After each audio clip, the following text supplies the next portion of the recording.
Suspense ना बनाएं, सच सच बताइए अब आपके दिमाग में क्या चल रहा है। अगर आप सोच रहे हैं कि हम लोग फिर से एक हो जाएं तो ऐसा नहीं होने वाला है। आपको मैं बता देता हूँ, मैं और मोहिनी दोनों बहुत अलग इंसान हैं। हम दोनों की जिंदगी अलग है, हम दोनों का काम करने और रहने का तरीका अलग है। फिर आप कोई नई तरकीब सूझकर ये सब करने की कोशिश मत कीजिए। दादाजी ने सोचा था कि वो अधीर से पहले उसका हालचाल पूछेंगे और फिर बिजनेस की बात करने के बाद अपना मुद्दा उसके सामने रखेंगे, लेकिन अधीर ने तो पहले से ही उनकी बात पकड़ ली। अब उनके पास सीधे शब्दों का इस्तेमाल करने के अलावा और कोई चारा नहीं था। इसीलिए दादाजी ने कहा, देखो बेटा, मेरी जिंदगी में अब एक ही मकसद है कि मैं तुझे एक अच्छी लड़की के साथ देखूं। इतने दिनों में मैं ये तो समझ ही गया हूँ कि मोहिनी तेरे लिए परफेक्ट है, फिर भी तूने उसे छोड़ दिया। कोई बात नहीं, तुम्हारा डिवोर्स हो गया, उस पर भी मुझे कोई प्रॉब्लम नहीं है, लेकिन मेरी बस एक छोटी सी इच्छा है कि तुमने एक फोर्सफुल रिलेशन में इतना सारा समय बिता दिया, कुछ नहीं हुआ। मैं चाहता हूँ कि तुम दोनों अच्छे दोस्त और अच्छे कलीग बनकर एक साथ काम करो। देखो, अग्रवाल ग्रुप की पदवी तो तुम्हें मिल गई है, लेकिन तभी अग्रवाल ग्रुप का काम संभालने के लिए नताशा है और वो काफी अच्छी तरह ये काम कर रही है। मुझे उस पर भरोसा भी है। इसीलिए मैं चाहता हूँ कि तुम जाकर मोहिनी कॉर्पोरेशन के ऑफिस में बैठो और मोहिनी के साथ काम करो। अधीर ये सुनकर हैरान हो गया। ऐसा कैसे हो सकता था? एक तरफ वो देश की सबसे बड़ी कंपनी का लीडर था और दूसरी तरफ दादाजी उसे एक छोटी कंपनी में जॉब करने के लिए कह रहे थे। अधीर कहता है, दादाजी, अब तक सबको पता चल चुका है मैं कौन हूँ, फिर मैं ये काम कैसे कर सकता हूँ? पर सच बात तो ये है कि मैं बिल्कुल भी वापस नहीं जाना चाहता। मुझे मोहिनी से ऐसा कोई प्यार भी नहीं है कि मैं दिन रात उसके आसपास गुजारूं। दादाजी कहते हैं, देखो, तुम्हारी अनाउंसमेंट पार्टी में सब गिने चुने बिजनेसमैन ही आए थे। उनका कभी भी मोहिनी कॉर्पोरेशन के साथ कोई लेना देना नहीं हो सकता। रही बात राजीव की, उसकी कंपनी को तो तुम पहले से ही अपने अंडर में ले चुके हो और तुमने गौर किया होगा कि इतनी बड़ी कंपनी की इतनी बड़ी अनाउंसमेंट में वहाँ कोई रिपोर्टर मौजूद नहीं था। मैंने ही नताशा को समझाया था कि वहाँ कोई रिपोर्टर ना आने पाए। इसीलिए अब तक दुनिया को ये पता नहीं चला है कि तुम अग्रवाल ग्रुप के लीडर हो, और जब तक सबको पता नहीं चलेगा तब तक तुम कोई भी काम कर सकते हो। अपनी आज़ादी को एंजॉय करो बेटा, और मेरे लिए ये आखिरी काम कर दो। इतना कहते ही दादाजी चुप हो गए। वो अभी प्यार से अधीर को समझाने की कोशिश कर रहे थे। तभी अधीर ने कहा, इस बार आप कौन सी धमकी देने वाले हैं? आपको क्यों लगता है कि जो सजा मैं 3 साल तक काटता आया हूँ, मैं फिर से वही सजा काटने वापस जाऊंगा? दादाजी ने कहा, तब तुम उनके घर में रह रहे थे, तब मोहिनी को तुम्हारी सच्चाई पता नहीं थी। अब मैं तुम्हें उसके घर में रहने के लिए नहीं कह रहा हूँ। और एक बात और मैं तुम्हें बता देना चाहता हूँ कि इतनी भैंसाभासी के लिए मेरे पास समय नहीं है। अगर तुमने मेरी बात नहीं मानी तो मैं अभी के अभी तुम्हारा नाम अग्रवाल ग्रुप से हटा दूंगा और तुम्हें वहीं पहुंचा दूंगा जहाँ से तुम आए हो।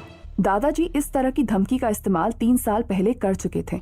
तब अधीर नादान था और उस पर इसका सीधा असर हुआ था, लेकिन अब अधीर वैसा नहीं था जैसा दादाजी ने उसे 3 साल पहले देखा था। अधीर ने तुरंत कहा, अगर आपकी इच्छा है दादाजी, तो आप तुरंत मेरा नाम अग्रवाल ग्रुप से हटा दीजिए, इससे पहले कि आपका मन बदले।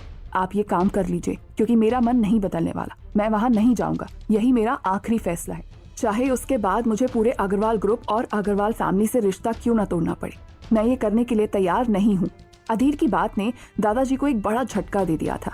दादाजी को पता था कि अभी तो वो जोर जबरदस्ती करके अधीर को नाराज कर देंगे, लेकिन आगे चलकर क्या होगा?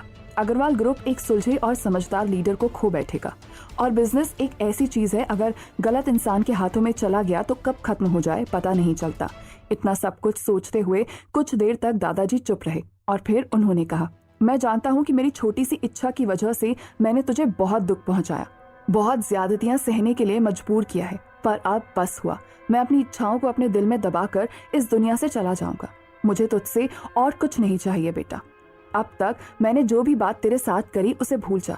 इतना कहते ही दादाजी का शरीर कांपने लगा। उन्हें खांसी हुई और खांसते हुए उनके मुंह से खून के छींटे निकलने लगे। उन्होंने तुरंत अपना मुंह साफ किया और अधीर की तरफ देखा। दरअसल दादाजी अधीर से अपनी फिजिकल कंडीशन छुपाना चाह रहे थे, इसीलिए वो नहीं चाहते थे कि अधीर आकर उनसे मिले। ऐसा नहीं था कि दादाजी को अधीर से प्यार नहीं था, अधीर तो उनका सबसे चहेता पोता था। यहाँ अधीर ने भी दादाजी के चेहरे पर खून देख लिया था, इसीलिए तभी वो घबरा उठा और उसने दादाजी से पूछा, दादाजी आपकी तबीयत ठीक तो है ना? क्या हुआ है आपको? मुझे बताओ, अभी आपसे मिलने आ रहा हूँ मैं।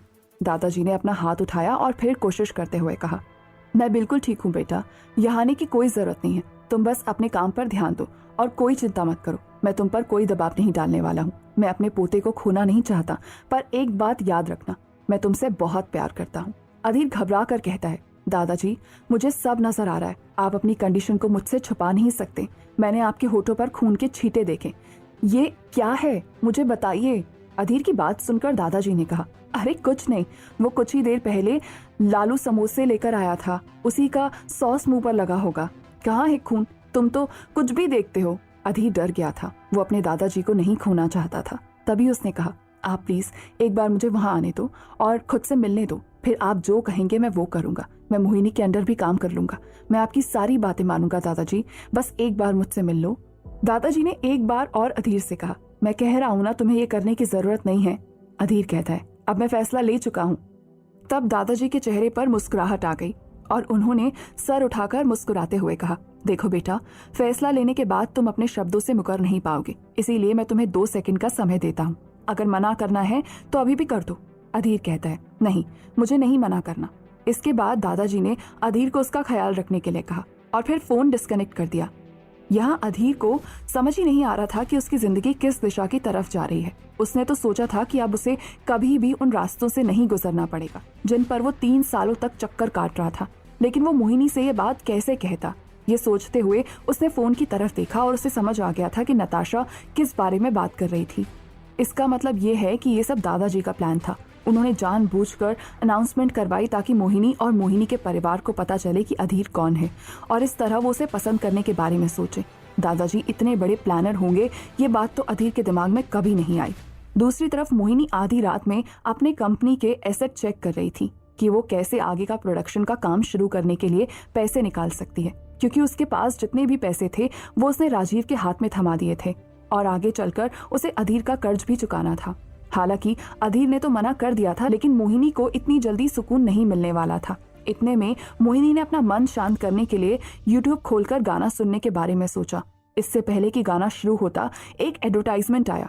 इस एडवर्टाइजमेंट में एक बेशकीमती पर्स के बारे में बताया जा रहा था, जिसका एक एक दाना अरबों का था और ये पर्ल दिल्ली में रहने वाले एक पुराने जौहरी के पास था। उसका कहना था कि जब राजा महाराजाओं का समय था, तब एक राजकुमार को उनके घर की किसी औरत से प्यार हो गया था और उस प्यार का सबूत देने के लिए अपनी माँ के गले में डाला हुआ बेशकीमती पर्ल का हार उसे गिफ्ट में दिया और जिंदगी भर संभालने के लिए कहा। और जब वो औरत गुजर गई तो उनकी अंतिम इच्छा थी कि ये पर्ल का हार खानदानी हार के तौर पर जाना जाए और इसे कभी कोई बेचने के बारे में ना सोचे। लेकिन गुजरते समय के साथ साथ घर पर आने वाली मुसीबत के कारण उस जौहरी को वो हार बेचना पड़ा और उसका कहना था कि ये हार एक 28 से 29 साल के आदमी ने उसे दिया था। हालांकि वो उस आदमी का असली नाम नहीं बताना चाहता था, लेकिन उसकी कदकाठी काफी अच्छी तरह से डिस्क्राइब की थी। जब मोहिनी ने ये वीडियो देखा तो वो हैरान हो गई, क्योंकि उसके लिए अधीर ने जो पर्ल का हार दिया था ये वही था जिसके बारे में ये वीडियो में बात चल रही थी। कुछ ही देर में मोहिनी की आंखें एक ही जगह पर टिकी रहीं और उसका शरीर भी ठंडा पड़ गया। फिर उसने अपने ऊपर से कंबल हटाया और कबर्ड का दरवाजा खोलकर उस अखबार को अपने हाथ में लिया जिसमें उसने पर्ल को इकट्ठा किया था। उसने एक एक दाने को गौर से देखा। सचमुच उसका दाना बेशकीमती और असली लग रहा था। आज तक मोहिनी ने ऐसी नायाब चीज नहीं देखी थी। इस हिसाब से देखा जाए तो मोहिनी ने अधीर से इतना कुछ ले लिया था कि जितना वो 3 सालों में दे भी नहीं पाई थी। उसने और उसके परिवार ने तो सिर्फ अधीर को ताने ही सुनाए थे। वैसे तो मोहिनी को लग रहा था कि अगर वो एक बार जाकर अधीर को धन्यवाद कह देगी तो शायद उसके दिल का गिल्ट मिट जाएगा, पर ये गिल्ट इतनी जल्दी से जाने वाला तो नहीं था। इतने में मोहिनी ने अपने फोन की स्क्रीन की तरफ देखा, तभी एक नोटिफिकेशन टोन आया। मोहिनी ने जब फोन उठाया तो देखा कि ये अधीर का मैसेज है और उसमें लिखा था कि मोहिनी, क्या मैं तुम्हें कॉल कर सकता हूँ? मोहिनी ने हाँ लिखकर मैसेज सेंड किया। अधीर को जैसे ही मोहिनी का मैसेज मिला उसने एक लंबी सांस ली और मोहिनी को फोन लगाया। फोन की घंटी बजते ही मोहिनी के दिल की धड़कनें तेज हो गई थी। उसे समझ नहीं आ रहा था कि वो अधीर से क्या कहेगी। तभी फोन उठाकर जब वो मोहिनी से हेलो बोला तो कुछ देर तक सामने से कोई रिस्पॉन्स नहीं आया। फिर अधीर ने अपने गले की खराश को मिटाते हुए हेलो कहा। मोहिनी कहती है, काफी देर हो गई, अब तक तुम सोए नहीं? अधीर ने कहा, क्या करूं, नींद आ ही नहीं रही है। दादाजी ने एक नई शर्त रख दी है और उसके बाद मेरी नींद न जाने कहाँ उड़ गई। मोहिनी कहती है, कैसी शर्त? तभी अधीर ने उदास मन से कहा, दरअसल वो चाहते हैं कि मैं तुम्हारी कंपनी में काम करूं और तुमसे जॉब के लिए बात करूं। तब तक एक बार और वो मेरी पहचान छुपाने की कोशिश करेंगे और अगर ऐसा मैंने नहीं किया तो दादाजी, इतना कहकर अधीर चुप हो गया। मोहिनी को समझ नहीं आ रहा था कि वो अधीर से क्या कहे। क्या दादाजी सचमुच बीमार थे या फिर उन्होंने बीमारी का बहाना बनाया था? क्या मोहिनी अधीर को अपने ऑफिस में आने देगी? क्या होने वाला है आगे अधीर की जिंदगी में? तो दोस्तों, आगे क्या होगा इस रोमांचक कहानी में, जानने के लिए इसे सुनते रहिए सबके दिलों की धड़कन, सिर्फ पॉकेट एफएम पर।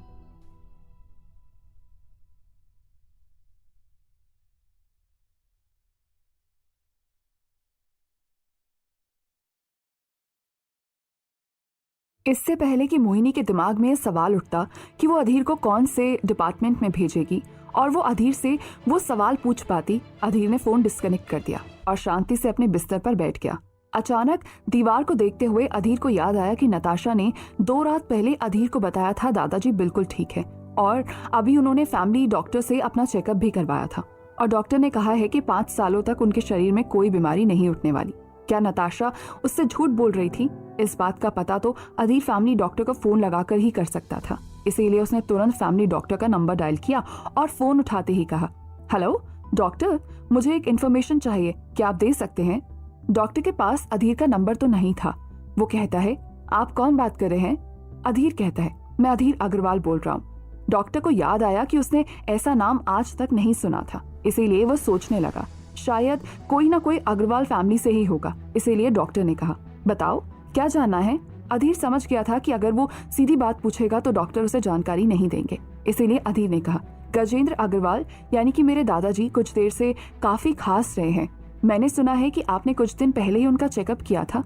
क्या मैं जान सकता हूँ कि उन्हें चेकअप के लिए लाने की जरूरत पड़ेगी या फिर मैं कफ सिरप दे सकता हूँ? और अगर कोई और भी परेशानी हो तो प्लीज मुझे क्लियरली बताइए। मैं सचमुच अपने दादाजी के लिए वरिड हूँ और मैं कोई रिस्क नहीं लेना चाहता। अधीर की पूरी बात सुनने के बाद डॉक्टर मुस्कुराया और उसने कहा, अच्छा, आप गजेंद्र जी के पोते हैं? हाँ, उन्होंने कुछ दिन पहले चेकअप करवाया था। मुझे नहीं लगता उनको कोई ज्यादा प्रॉब्लम हो सकती है।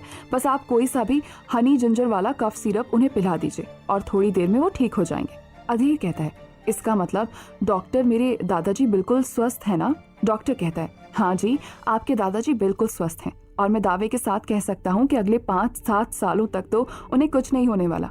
अब अधीर को समझ नहीं आ रहा था कि दादाजी ने इतनी प्लानिंग कैसे कर ली। पहले तो अधीर नताशा का सहारा लेना चाहता था, लेकिन उसे डर था कि कहीं नताशा भी दादाजी के साथ मिली ना हो।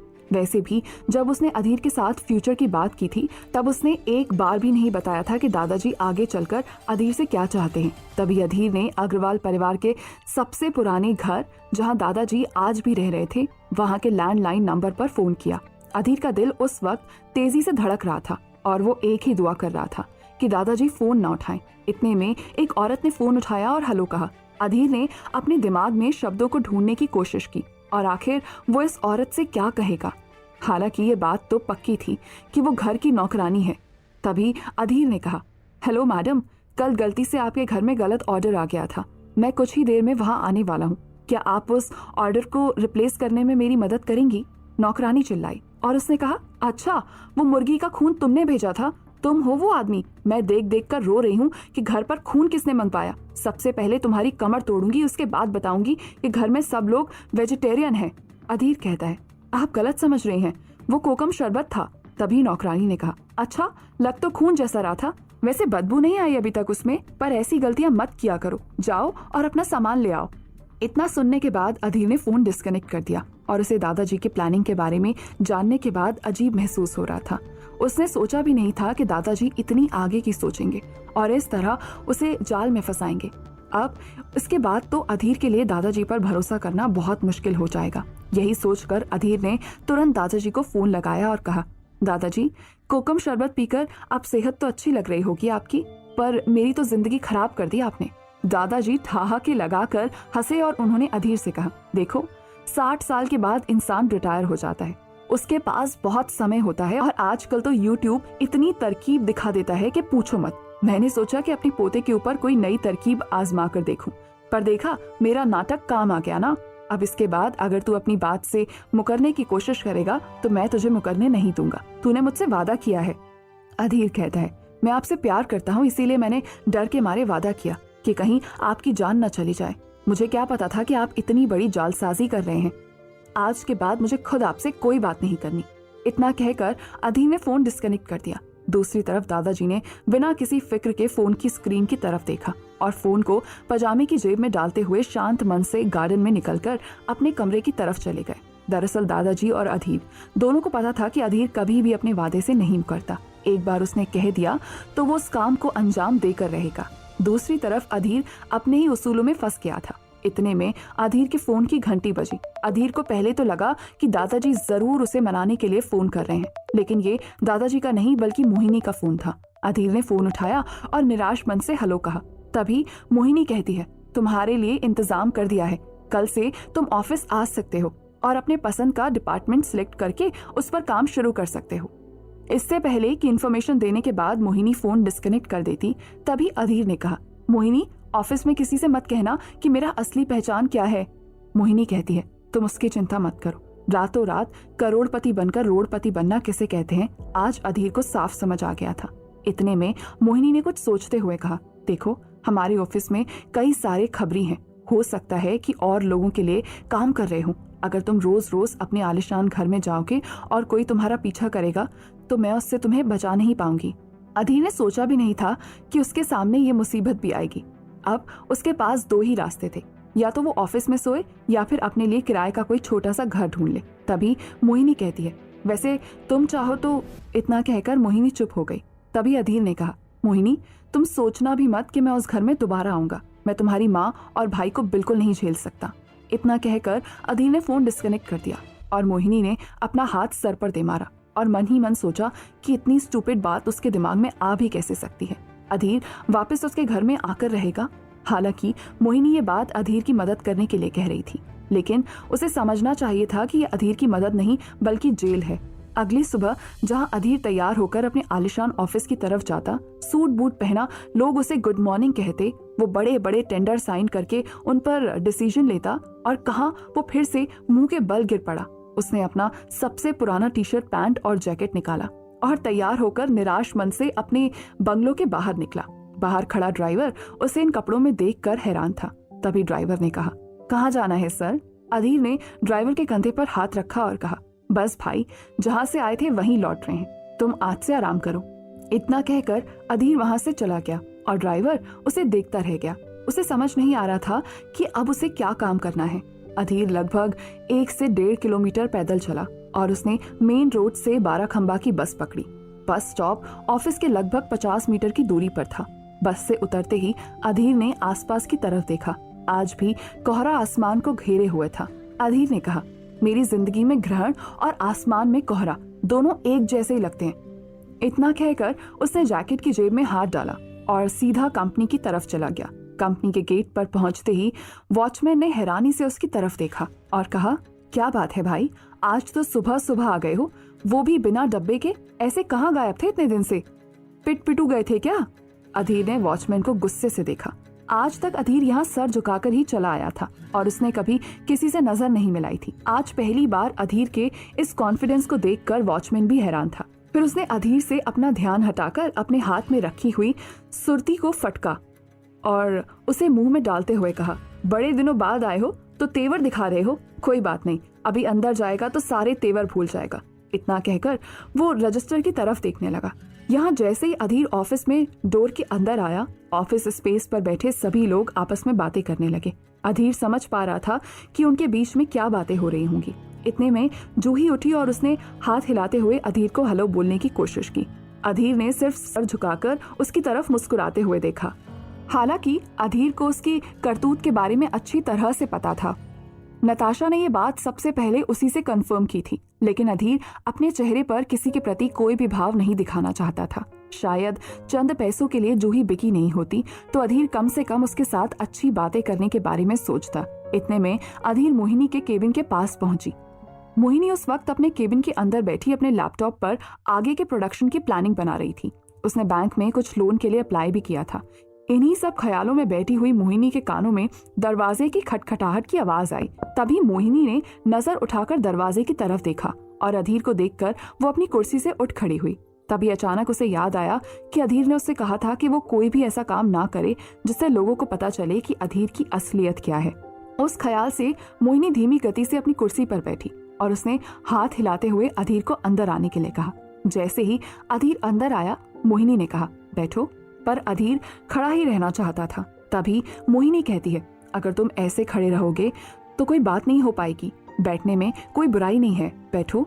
अधीर कहता है, तुम मेरे साथ जिस तरह पेश आती थी वैसे ही पेश आया करो। तुम्हारी छोटी छोटी हरकतें भी लोगों के मन में शक पैदा कर सकती हैं।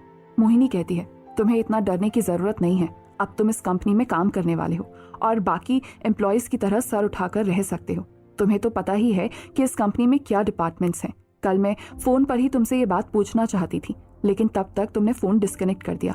बताओ, तुम कौन से डिपार्टमेंट में जाना चाहोगे?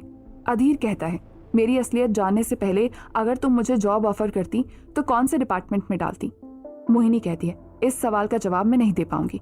इतने में अधीर ने कहा, एक सिंपल सी बात बताओ, तुम्हारी कंपनी में सबसे कम क्वालिफिकेशन कौन से काम के लिए चाहिए? मोहिनी कहती है, सिक्योरिटी गार्ड। इतना कहकर मोहिनी चुप हो गई और अधीर के दिमाग में दरवाजे पर बैठा हुआ सिक्योरिटी गार्ड घूमने लगा। तभी अधीर ने कहा, उसके बाद? मोहिनी कुछ सोचते हुए कहती है, वैसे सेल्स डिपार्टमेंट के पास काफी प्रेशर रहता है, लेकिन सेल्स डिपार्टमेंट के लिए हम ज्यादा क्वालिफिकेशन नहीं देखते। 12th पास को इंटरव्यू देने का हक है। इतने में अधीर ने कहा, तब तो यही डिपार्टमेंट मेरे लिए ठीक रहेगा, तो मुझे सेल्स की जॉब दे दो। मोहिनी को याद आया कि उनकी कंपनी के सेल्समैन कितने प्रेशर में रहते हैं और उन्हें मैनेजर से क्या क्या सुनना पड़ता है। क्या अधीर की जिंदगी फिर से लोगों के तानों में गुजरने वाली थी? क्या मोहिनी का स्टाफ अधीर की असलियत जान पाएगा? क्या अधीर के वहां होने की वजह से जूही उसे अपनी तरफ आकर्षित करने की कोशिश करेगी? तो दोस्तों, आगे क्या होगा इस रोमांचक कहानी में, जानने के लिए इसे सुनते रहिए सबके दिलों की धड़कन, सिर्फ पॉकेट एफएम पर।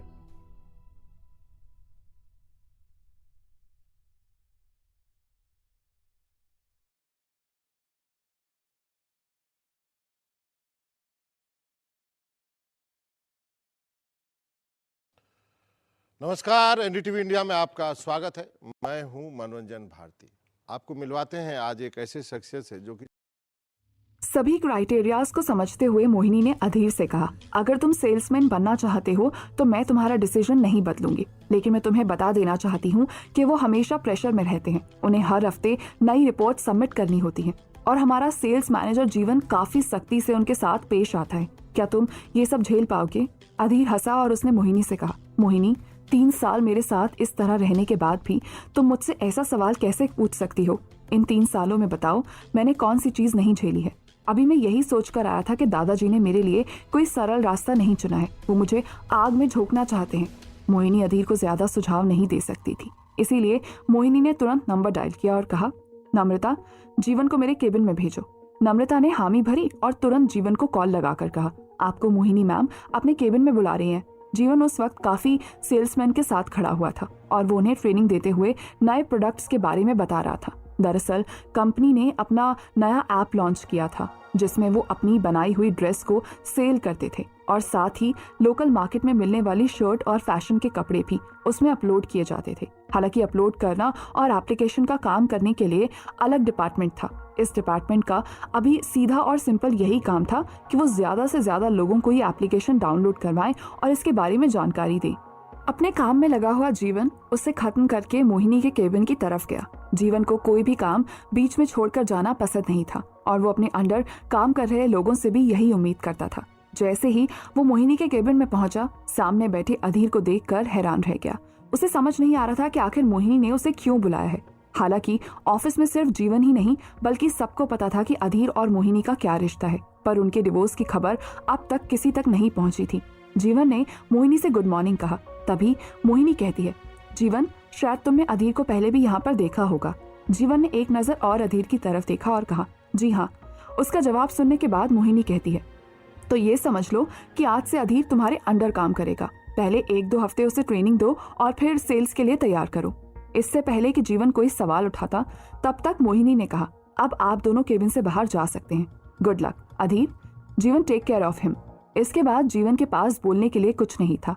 वो समझ गया था कि उसके ऊपर ये डिसीजन थोप दिया गया है और जहां तक जीवन अधीर को समझता था उसके अनुसार अधीर एक ऐसा इंसान था जिसकी कोई सेल्फ रिस्पेक्ट नहीं है और जो किसी के भी सामने सर उठाकर नहीं जी सकता।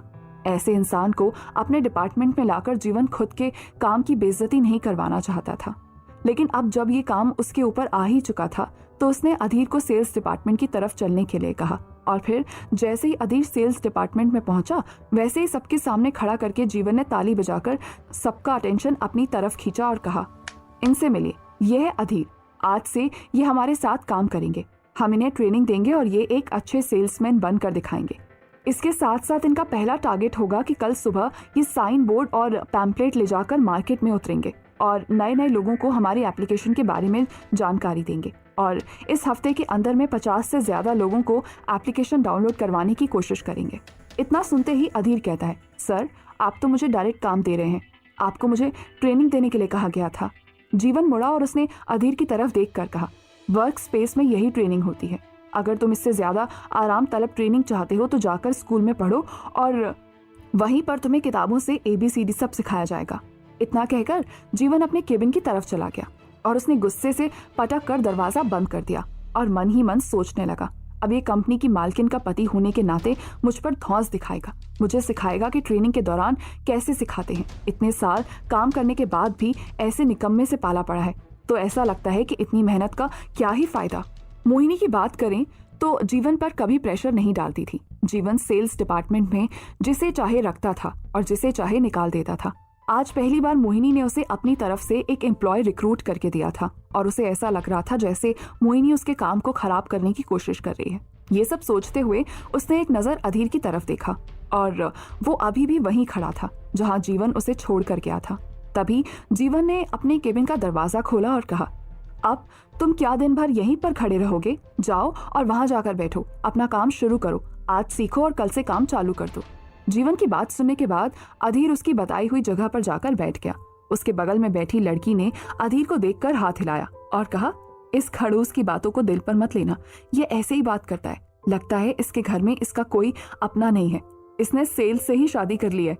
इतना कहकर वो लड़की हंसने लगी, लेकिन अधीर ने उसकी बात पर कोई जवाब नहीं दिया। इतने में वो लड़की हैरान हुई और उसने कहा, क्या हुआ, तुम कुछ रिस्पॉन्स क्यों नहीं कर रहे? तुम मुझे जानते हो ना? जैसे ही उस लड़की ने ये बात कही वैसे ही अधीर हैरान रह गया और उसे गौर से देखने लगा और फिर अधीर ने कहा, माफ करना, शायद तुमने ऑफिस में आते जाते मुझे देखा होगा, लेकिन मैं तुम्हें नहीं जानता। तभी वो लड़की कहती है, अरे यार मेरा नाम रजनी है, तुम्हें याद नहीं?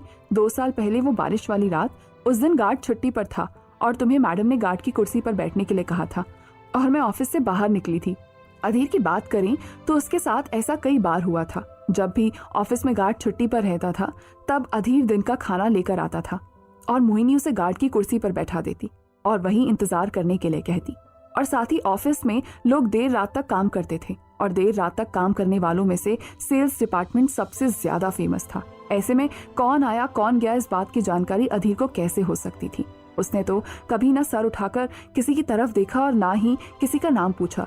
ये सब सोचते हुए अधीर अपनी याददाश्त पर जोर देने लगा और रजनी उसकी तरफ सवालिया नजर से देख रही थी, साथ ही उसे याद दिलाने की कोशिश भी कर रही थी।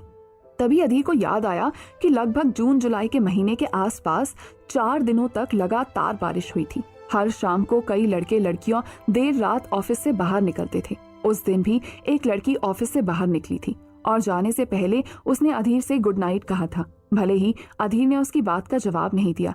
कुछ देर बाद जब अधीर अपनी इस कुर्सी पर बैठे अपने फोन की स्क्रीन को स्क्रॉल कर रहा था तो उसने देखा कि एक छाता उड़कर अंदर आया और वो लड़की गायब हो गई। अधीर उठा और उसने छाता उठाया और फिर बाहर जाकर उसे लड़की को ढूंढने लगा। दूर दूर तक उसे कोई नजर नहीं आ रहा था।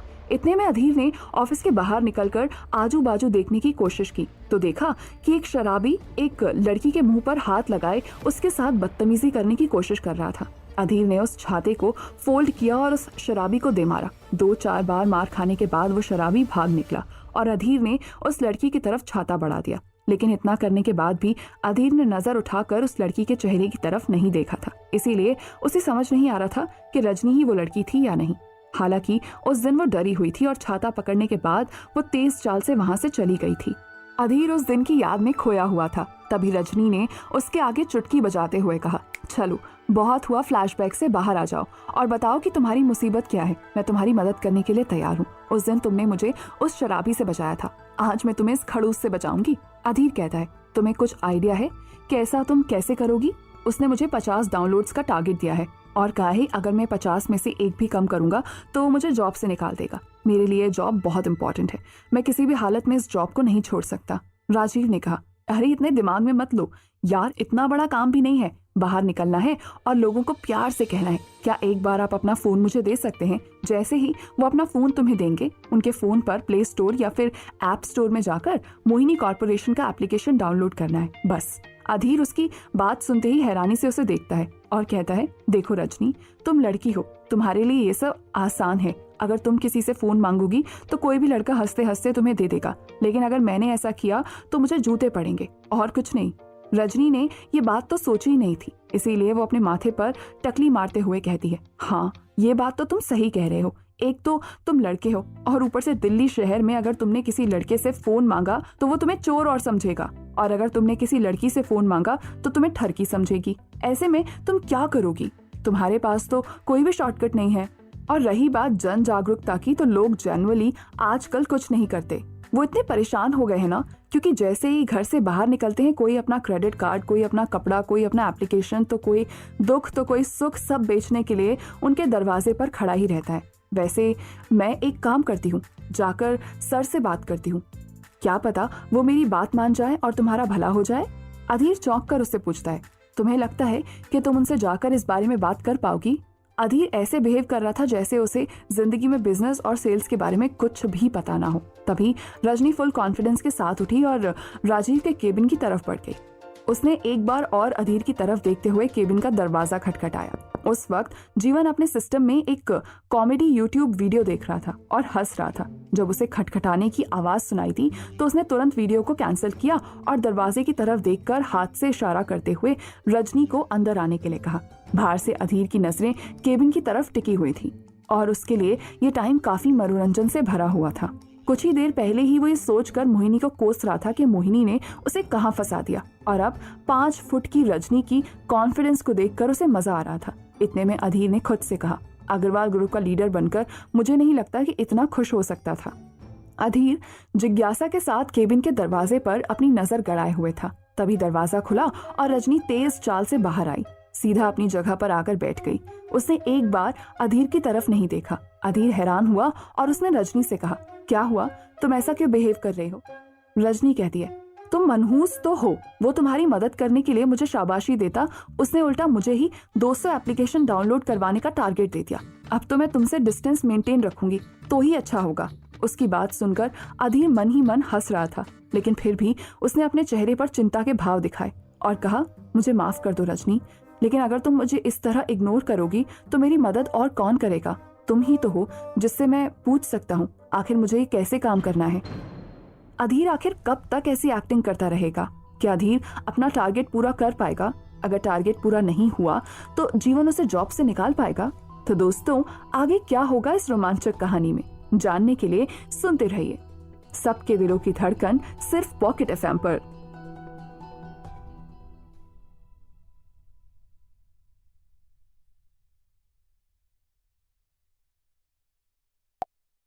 रजनी के सामने अच्छी खासी एक्टिंग करने की कोशिश, एक्टिंग का कोई फायदा नहीं हुआ।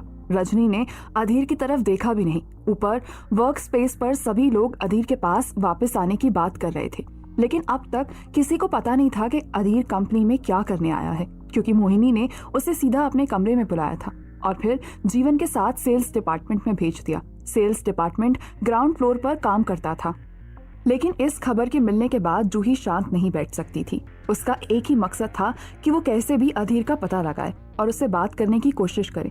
वैसे देखा जाए तो अब राजीव ने भी जूही का फोन उठाना बंद कर दिया था, इसीलिए जूही परेशान थी।